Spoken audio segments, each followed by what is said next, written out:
আজকের এই ইফতার ও দোয়া মাহফিল আয়োজনের সম্মানিত সভাপতি সাবেক মন্ত্রী এমপি চৌধুরী তানভীর আহমেদ সিদ্দিকী, রাজনৈতিক সমন্বয়কারী মানোয়ার হোসেন, আরো উপস্থিত আছেন কালিয়াকুর পৌর বিএনপির সম্মানিত সহ-সভাপতি মুর্শিদা সাহেব, আরো উপস্থিত আছেন চাপাইল ইউনিয়নের সাবেক চেয়ারম্যান উপজেলা বিএনপির সম্মানিত সহ-সভাপতি জনাব শওকত ইমরান, আরো উপস্থিত আছেন আমাদের কালিয়াকুর উপজেলার সহ-সভাপতি জনাব আব্দুল জলিল মন্ডল, সহ-সভাপতি জনাব মুরাদ বকশী সহ সকলকে আমি সালাম জানাচ্ছি, আসসালামু আলাইকুম।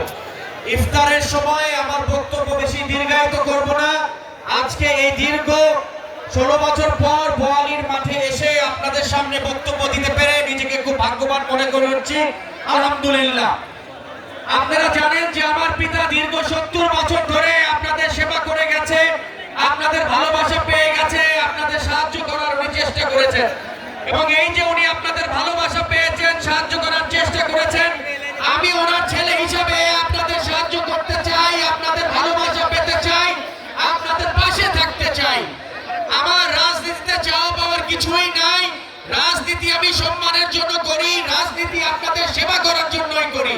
সেবা করাই আমাদের ধর্ম, রাজনীতি আমাদের জন্য কোনো ব্যবসা না, এই জিনিসটা বুঝতে হবে। আরো দুইটা কথা বলতে চাই, যে এক নম্বর কথা হচ্ছে আজকে যদি আমরা ঐক্যবদ্ধ হতে চাই, সে ঐক্যবদ্ধ যেন হয় কালিয়াকুরের মানুষের ভাগ্য উন্নয়নের ঐক্যবদ্ধ করা। যদি ঐক্যবদ্ধ হতে চাই তাহলে কালিয়াকুরের মানুষ যেন খেয়ে পরে বাঁচতে পারে, সে বিষয়ে আমরা ঐক্যবদ্ধ করতে চাই। আমরা যদি ঐক্যবদ্ধ হতে চাই তাহলে আমরা কালিয়াকুরকে কিভাবে উন্নয়ন করব সেই বিষয়ে আমরা উন্নয়ন করতে চাই।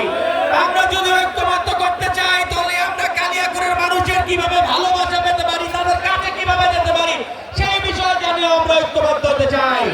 আমরা যদি ঐক্যবদ্ধ হতে চাই তাহলে আমরা তারেক রহমানের হাতকে, বেগম খালেদা জিয়ার হাতকে কিভাবে শক্তিশালী করতে চাই সেভাবে আমরা ঐক্যবদ্ধ হতে চাই।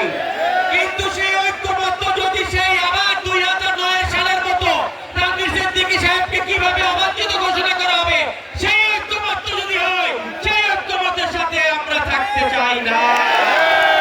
সেই ঐক্যবদ্ধ হচ্ছে নিজেদের সুবিধার জন্য, সেই ঐক্যবদ্ধ হচ্ছে তারা কিভাবে ভালো থাকবে সেই ঐক্যবদ্ধের জন্য। আসুন আমরা বেগম